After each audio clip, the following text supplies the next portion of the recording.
Good evening and welcome to Arizona Horizon. I'm Ted Simons. Recent numbers show that the Colorado River is at one of its lowest peak level flows on record. Couple that with an earlier than normal peak flow on the river, and you got water concerns, especially with the drought showing little signs of easing. Here now to talk about the overall state water supply is Tom Bushatsky, Director of the Arizona Department of Water Resources, and Dave Roberts, Salt River Project Associate General Manager of Water Resources. Good to have you both here. Thanks for joining us. Thank you. Overall state of the waters, we've got a dry winter behind us, a hot summer ahead of us. How are we looking? So out there in the hinterlands, just about every part of Arizona is at some level of drought, and significantly more than half of Arizona is in at least extreme drought or worse. But in areas where we have reservoirs and surface water, or areas that rely on Colorado River, we're still actually in pretty good shape. And in other areas of the state, they're relying on groundwater. So there are impacts out on the range, so to speak. We're even seeing native vegetation like creosote actually dying, which is a very unusual situation, but it tells you the severity of the drought. How close is Lake Mead to those shortage declaration levels? So we will not have a shortage in calendar year 2019. The projections right now for calendar year 2020 are that we're about a foot below the shortage trigger elevation, but we can deal with that foot through additional conservation. But that doesn't really tell the whole story. And so if you look at the probabilities of shortage occurring in 2020, it's over 50%. It rises in subsequent years up into the 60% range. And maybe more importantly, if you look at Lake Mead falling to an elevation below 1025, a very unhealthy level, that probability in 2023 is 12%. We have never seen a double-digit probability for that parameter from the Bureau of Reclamation modeling before, so that's very telling. Yeah, it's very disconcerting as well. Yes. As far as the watershed, Verde Salt River watersheds, what are we looking here? Reservoirs, it sounds like the reservoirs are doing reasonably well. They are. They're at 57%, which is about 1.3 million acre feet in all of our storage facilities, despite a very, very dry winter and spring. This year will go down as the least amount of runoff we've ever had in our records, so about 100,000 acre feet compared to almost 1 million acre feet last year. So reservoirs, 58, 57%, whatever they are, full, terribly dry winter. Why are they in such good shape?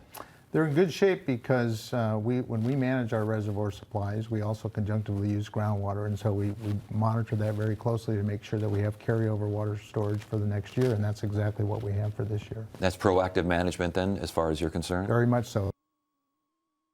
But you had the previous winter, which was pretty good. This Yes. winter, not so good. If the next winter's not so good, Winter's not so good, we'll up our groundwater pumping. And that's what we did this year because of the low runoff for the year. So we've upped our pumping, and next year, if it stays dry during the fall and winter this year, we'll up our pumping again. And as far as the Colorado River is concerned, we talked about peak flows. Arriving early, peak flows much lower than usual.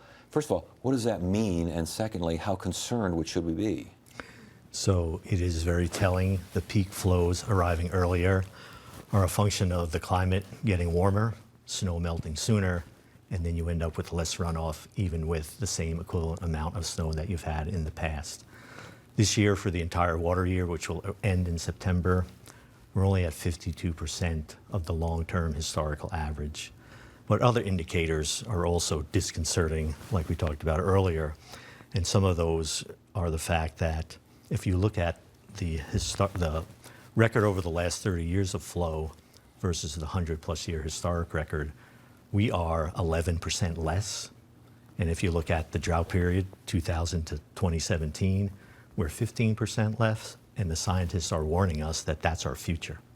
We're not going to see those historic flows that we've seen in the past, and we'll have to do with less water going into Lake Powell and Lake Mead than we've been used to for that long period of record. Will we have to do with less water coming out of the reservoirs on the watershed, Salt and Verde watersheds? Yes, and we're in the middle right now of doing some research with the Bureau of Reclamation and some of the other western states to look at what that long-term impact is. And a lot of the science from what we've seen is unsure as exactly what will happen there, but we'll have some more answers later this year on that. Tom mentioned, lack of snowpack, so you get the runoff. The importance of snowpack in Arizona, in the high country, as far as water is concerned. It's huge in terms of the wetting up the soil so that when we do get more snow or rain, precipitation, it'll run off into our streams and further downstream. The other aspect of it is that it keeps the trees and the soil moist, and that's one of the big issues we are concerned about this year is the long fire season that's going to face us here. We've already had 2 fires that are fairly sizable on the watershed, and we're very concerned about what the future holds in that for this summer. And when it comes to storing water, better it be snowpack in the ground as opposed to up, where the sun can get at it, where evaporation can get at it, the whole 9 yards. So Arizona does have a robust underground storage program that collectively folks in this state have done 10 million acre feet of storage. A typical household uses about 1/3 of an acre foot, so it's 30 million households worth of water stored under the ground. A lot of that's Colorado River water, but it's other sources as well. So with that in mind, and I'll ask you both this, it sounds like, all right, we're doing okay. It's very dry winter. We got a summer coming up. We don't know what next winter is going to be, but we're okay. Are we whistling past the graveyard here? So certainly the water managers are not whistling past the graveyard. We're taking actions to try to control as much of this as we can and put ourselves in the best position. In 2014, 2015, 15, 16, and 17, we averted shortages out of Lake Mead through conservation programs collectively among Arizona, California, Nevada, and Mexico. And that will be our future. We will need to do more conservation in Lake Mead, and that will minimize some of the impacts of this hydrology that we expect to see less water coming into the system out into the future. Same question to you. Are we just waiting for the inevitable here?